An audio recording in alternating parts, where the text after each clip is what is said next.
Good morning students. आज हम आपके साथ बात कर रहे हैं हिंदी के पेपर के बारे में। फर्स्ट ईयर में आपका कोड नंबर जिसका है 108। थ्योरी है आपकी 70 मार्क्स का, आपका एक्सटर्नल रहेगा और इंटरनल आपका रहेगा 30 मार्क्स का। ओवरऑल आपका 100 मार्क्स का पेपर है। फर्स्ट ऑफ ऑल जो आपका टॉपिक है, सबसे पहले जिसकी हम बात करते हैं भाषा के अर्थ के बारे में। भाषा क्या है, लैंग्वेज के बारे में आज के टाइम में सभी को पता होता है। मनुष्य जो है एक सामाजिक प्राणी है। समाज में रहते हुए प्रत्येक मनुष्य को अपने कार्य के लिए दूसरे मनुष्यों के साथ अपने विचारों का आदान प्रदान, मतलब अपने जो विचार है, अपने भाव है, दूसरों को बताने पड़ते हैं। तो कभी हाथ से, कभी उंगलियों से, कभी आंखों से, कोई जो एक मेन ऑप्शनल एक सब्जेक्ट होता है, जैसे कि हम एक चीज को ले लेते हैं, हम उसके द्वारा भी अपने जो भाव है उनको बता सकते हैं।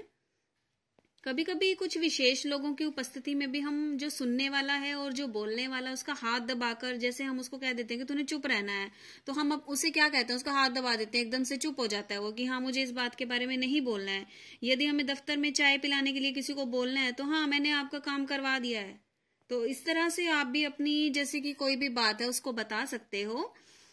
इस प्रकार यहाँ पे स्पष्ट होता है कि जब वक्ता शब्दों या वाक्यों द्वारा अपने भावों और विचारों को व्यक्त करता है और श्रोता उन्हें कर्ण इंद्रियों से यानी कि कानों के द्वारा ग्रहण करके उससे अर्थ ग्रहण करता है, तो वहां जीवा इंद्रियां का एक प्रयोग करने का एक भाषा का प्रयोग हुआ है।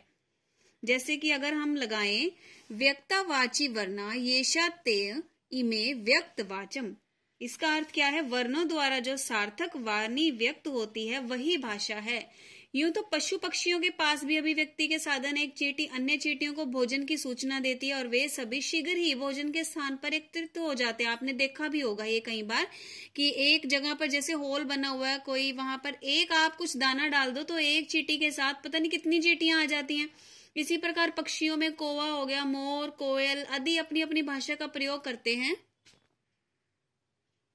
लेकिन भाषा से हमारा अभिप्राय सभ्य मानव जाति भाषा से है। मानव द्वारा अर्जित जो अनेक संस्कारों में भाषा भी एक महत्वपूर्ण अर्जित संस्कार है। जैसे कि स्पर्श संकेत होता है, दृष्टि का संकेत होता है, श्रव्य का होता है। जैसे चोर प्राय अंधकार में एक दूसरे को छूकर अथवा हाथ लगाकर भाव अभिव्यक्ति करते हैं, परंतु प्रेमी प्रेमिका और गुरुजन एक स्पर्श द्वारा वार्तालाप करते हैं।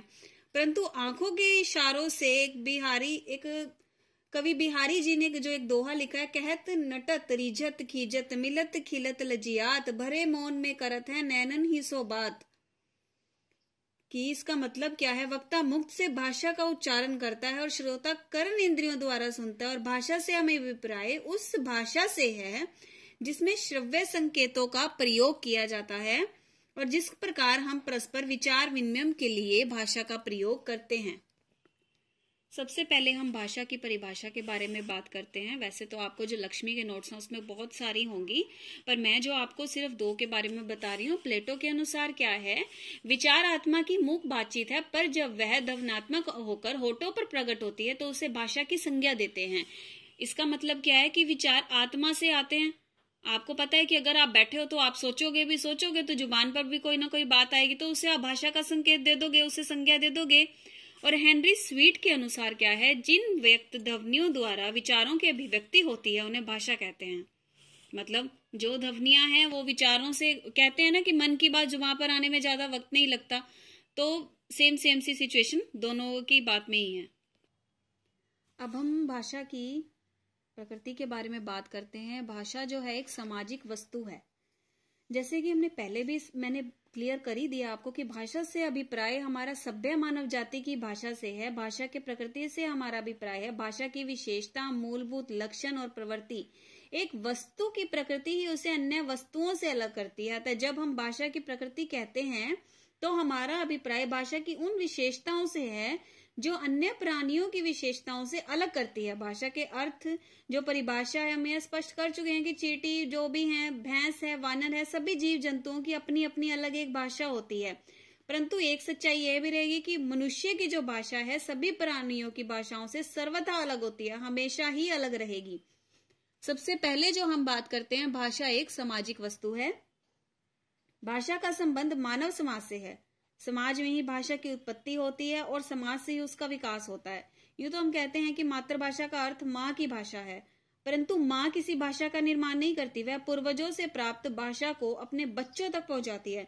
माँ ने भी उस भाषा को अपनी माता से ही प्राप्त किया था और अपने पूर्वजों के लिए भी कृतज्ञता को स्वीकार करते हुए उसे मातृभाषा कहते हैं। परंतु जन्म से ही शिशु जिस समाज में पलता है और बड़ा होता है, उसी समाज की भाषा को ही वह सीखता है। उदाहरण के लिए जो भारतीय इंग्लैंड, अमेरिका, जर्मनी विदेशों में जाकर बस गए हैं, उनके बच्चे उस देश विदेश की भाषा को ही सीखते हैं। दैनिक जीवन में जो जैसे कि रूटीन में हमारी जो भाषा चल रही होती है, तो देखने में भी आया होगा बच्चे अपने परिवार के वातावरण के अनुसार ही मातृभाषा को सीख जाते हैं। नेक्स्ट जो आपका पॉइंट आता है वो है भाषा एक परंपरागत वस्तु है। भाषा सामाजिक वस्तु होने के साथ साथ परंपरागत वस्तु भी है। वो कैसे? एक पीढ़ी से दूसरी पीढ़ी को भाषा प्राप्त होती चली जाती है। भले ही हम इसका अध्ययन करते हैं और अपनी वर्तमान पीढ़ी इसमें थोड़ा बहुत परिवर्तन भी कर लेती है, परंतु यह भी एक सत्य है जिसको हमें मानना पड़ेगा कि हम परस्पर से चली आ रही, मतलब जो निरंतर हमारी चली आ रही है उसी भाषा को ही सीखते हैं। हम अपना और अपने समाज की जो परंपरा चली आ रही है भाषा में थोड़ा सा परिवर्तन कर सकते हैं, परंतु उससे ज्यादा बिल्कुल नहीं कर सकते।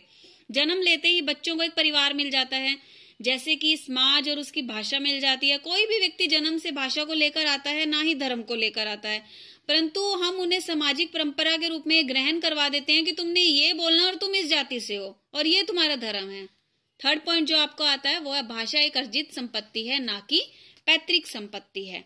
भाषा परंपरागत है और उत्तराधिकार के रूप में भी प्राप्त होती है, फिर भी उसे अर्जित संपत्ति कहा जाएगा। भाषा हमें जन्म से ही प्राप्त नहीं होती, हमें उसे सीखना पड़ता है। जो व्यक्ति जिस समाज में रहता है वह उसी समाज की भाषा को सीखता है। जिस किसी बच्चे को जन्म जिस परिवार में होता है वह उसी परिवार की भाषा को तो सीखता है। जब किसी एक देश के व्यक्ति को दूसरे देश में जाकर रहने लगता है तो वह भी तो देश की भाषा को ही सीख लेता है। जब अंग्रेजों ने भारत पर अपना अधिकार स्थापित किया था तो भारतवासियों को अंग्रेजों के दबाव में आकर अंग्रेजी भाषा का ज्ञान प्राप्त करना पड़ा था, क्योंकि अंग्रेजी भाषा जानने वाले को ही गवर्नमेंट जॉब मिलती थी। इट मीन्स की सरकारी नौकरियां मिलती थी। इस प्रकार अंग्रेजी ने भी हिंदी भाषा सीखी। जब मुसलमान भारत में आकर बस गए तो उन्होंने फारसी भाषा को मूल गए, अपना उस हिंदुस्तानी भाषा का प्रयोग करने लगे। इस संदर्भ में हिंदी के कवि जो अमीर खुसरो ने भी कहा है कि मैं हिंदुस्तानी तुर्क हूं तथा हिंदवी में उत्तर देता हूं। मेरे पास मिस्र की शक्कर नहीं है जिससे मैं अरबी में बात कर सकूं। यदि हम प्रयास करेंगे तो हम संसार की किसी भी भाषा का ज्ञान प्राप्त कर सकते हैं। और इस प्रकार हम कहते हैं कि भाषा एक अर्जित संपत्ति है जिसे हम प्रयास करने पर बहुत ज्यादा प्राप्त कर सकते हैं। भाषा कठिनता से सरलता की ओर चलती है। इसका क्या मतलब है? भाषा का जो जन्मांतर व्यवहार होता है कि वह कठिनता के मार्ग को त्याग कर सरलता की ओर अग्रसर होती है, तो मानव भाषा की प्रवृत्ति भी निरंतर प्रगतिशील रहती है। इस धरती पर जब तक मानव का अस्तित्व रहेगा तब तक भाषा का भी निरंतर विकास होता रहेगा। मानव का जो सरल स्वभाव है वह कम से कम ध्वनि संकेतों द्वारा अधिक से अधिक भाव व्यक्त करना चाहता है। मनुष्य को अपनी बात को सरल सहज शब्दों में ही व्यक्त करना चाहिए ताकि सुनने वाला भी उसको समझ सके और उसका अर्थ भी सही निकाल सके, क्योंकि वैज्ञानिकों ने शोध द्वारा यह स्पष्ट कर दिया है कि सभी भाषाएं कठिनता से सरलता की ओर अग्रसर हो रही हैं। नेक्स्ट जो हमारा पॉइंट आता है वो है एकलता। एकलता क्या? संसार की प्रत्येक भाषा एकल ही है। एकलता से हमारा अभिप्राय है कि निजी व्यवस्था अथवा निजी पद्धति, प्रत्येक भाषा की बनावट का ढांचा एक अपने प्रकार का होता है, वह अन्य भाषाओं से मेल नहीं खाता बिल्कुल भी। ये आपको भी पता है। इसका प्रमुख कारण क्या है कि संसार की भाषाएं अलग अलग समाजों और मानव समुदायों द्वारा निर्मित है। उदाहरण के रूप में अगर हम एग्जाम्पल लें तो संस्कृत भाषा में 3 लिंग और 3 वचन है, परंतु हिंदी भाषा में 2 लिंग और 2 वचन है। हिंदी भाषा में भूतकाल के 6 भेद है, परंतु रूसी भाषा में भूतकाल के केवल 2 भेद है। संस्कृत और अंग्रेजी भाषाओं में अगर हम देखें तो लिंग की दृष्टि से कर्ता क्रिया से प्रभावित नहीं होता, लेकिन हिंदी में क्रिया कर्ता को प्रभावित करती है। इसी प्रकार संस्कृत में भी, हिंदी में भी और अंग्रेजी में भी और फ्रेंच में भी भाषाओं की जो संयुक्त ध्वनियां हैं, जापानी भाषा में कोई संयुक्त ध्वनि नहीं है। चीनी भाषा का तो संपूर्ण ढांचा ही अलग प्रकार का है।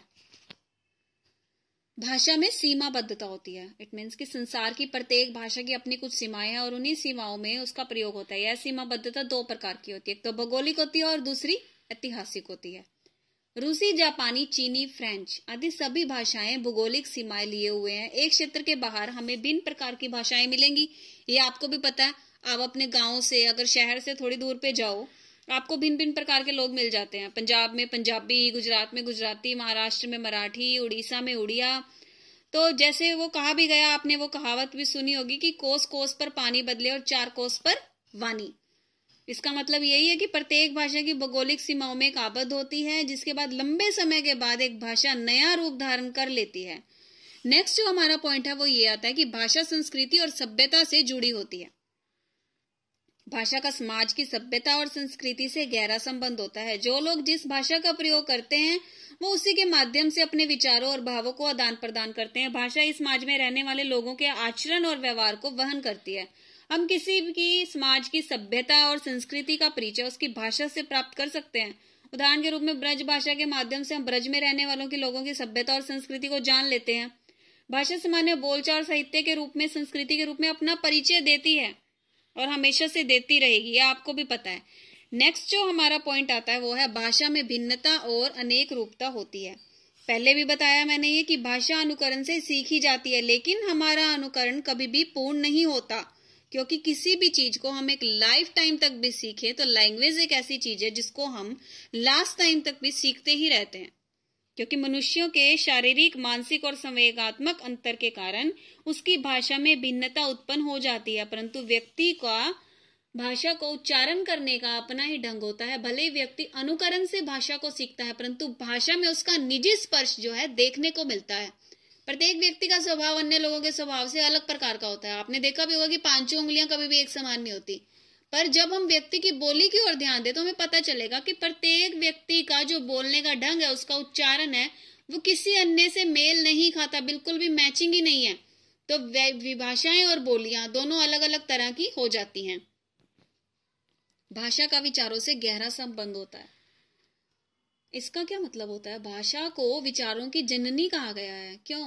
क्योंकि भाषा के द्वारा ही विचारों को अभिव्यक्त कर सकते हैं, इसलिए भाषा और विचारों में एक अटूट संबंध होता है।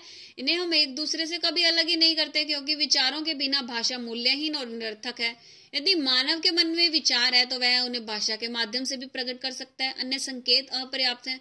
परंतु मानव विचारों से भाषा का महत्व इसलिए होता है क्योंकि दोनों एक दूसरे पर निर्भर करते हैं। यो तो मानवेतर प्राणियों के पास भी भाषा होती है, लेकिन उनके पास सोचने और विचारने की शक्ति बिल्कुल नहीं होती। अगर होती भी है तो अल्प मात्रा में होती है। मानवीय भाषा जो है, सबसे जो उसकी फेमस, जो उसकी पर्सनैलिटी होगी, वो विचार शून्य न होकर विचार युक्त होगी।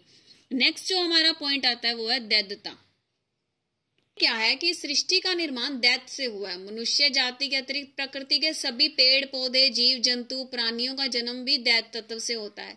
यदि हम गुलाब के फूल को ध्यान से रखें तो हमें पता चलता है कि इसकी एक एक पंखुड़ी अलग अलग है।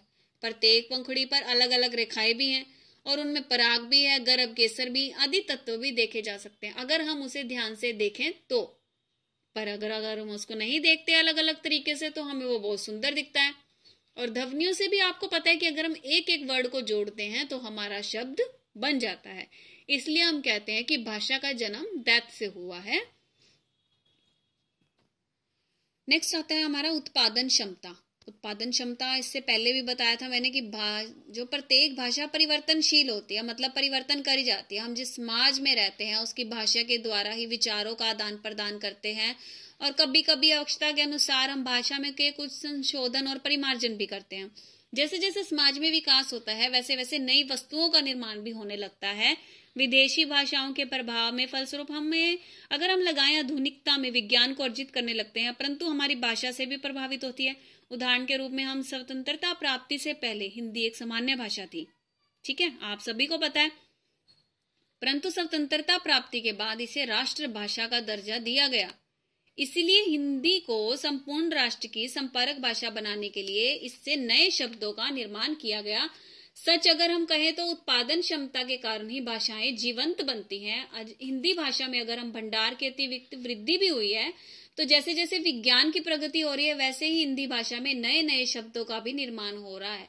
यह प्रवृत्ति संसार की प्रत्येक भाषा में देखी जा सकती है। नेक्स्ट जो हमारा आता है वो है भाषा मानव जीवन से पोषित है। भाषा और मानव जीवन का एक बहुत ही एक अटूट संबंध है, जैसे एक बेस्ट फ्रेंड का आप लगा लीजिए। मानव ने अपने जीवन के व्यवहार को सुचारू रूप से चलाने के लिए भाषा का निर्माण किया। यही कारण है कि संसार सभी मनुष्यों में किसी न किसी भाषा का प्रयोग देखा जा सकता है। यूं तो कुछ पशु पक्षी भी मानव की भाषा को समझने लगते हैं, परंतु भाषा का संबंध केवल मानव जीवन से है। रिछ, बंदर, जानवर, मदारी भी भाषा को समझ लेते हैं, परंतु उसको बोल नहीं पाते। तोता, मैना जो है मानव की भाषा को बोल सकते हैं, परंतु अपने विचार प्रकट नहीं कर सकते। मनुष्य ने अपने जीवन की आवश्यकताओं को उनके सामने रखकर भाषा में आविष्कृत किया और अपनी भाषा का प्रयोग करते हैं, तो उसमें आवश्यकता अनुसार संशोधन और परिवर्तन भी करते हैं। इससे स्पष्ट हो जाता है कि भाषा का संबंध सिर्फ मानव जाति से है। नेक्स्ट जो हमारा पॉइंट आता है वो आता है विस्थापन योग्यता। इसका क्या अर्थ है कि भाषा का जो संप्रेषण होता है देश काल से दूर विस्थापित किया जा सकता है। अगर हम अपनी वर्डिंग में कहें तो भाषा के द्वारा हम भूतकाल की घटनाओं को जानते हैं और वर्तमान काल में दूरवर्ती स्थानों पर हम जाने के लिए अपना संदेश पहुंचा सकते हैं। आज हमारे पास कितनी चीजें हैं, दूरदर्शन है, दूरभाषा है, समाचार पत्र है, भाषा संचार के इतने इंटरनेट है, नेट है। जिस प्रकार मानवीय भाषिक संप्रेषण जो हमारा होता है, वैदिक सभ्यता है, रोमन सभ्यता है, देश विदेश से संबंधित जानकारी एवं गूगल पर अन्य बहुत सारी तरीकों से हम उसको प्राप्त कर सकते हैं। कोई भी बच्चा माँ की कोख से भाषा को सीख कर नहीं आता, ये आप बिल्कुल वो कर दीजिए, पर प्रत्येक बच्चे को जन्म लेने के पश्चात एक एक अलग अलग प्रकार की संस्कृति, पर्यावरण प्राप्त होता है, क्योंकि वो उसी में पलता है, वहीं पे बोलना सीखता है, वहीं पर बड़ा होता है। हमारा आचरण, हमारा कल्चर, हमारी भाषा, हमारी लैंग्वेज जो भी है, हमारा पर्यावरण उसकी देन है। लास्ट में हम अगर इसको कहें तो भाषा का मानव जीवन में एक बहुत ही विशेष महत्व है। यह मानव की सर्वश्रेष्ठ उपलब्धि है। भाषा के बिना मानव अपूर्ण है, जो पूरा ही नहीं हो सकता। मानव भाषा की उपयुक्त प्रकृतिगत विशेषताएं हैं, उसे अन्य सभी प्राणियों की भाषाओं से अलग करती है। Thank you.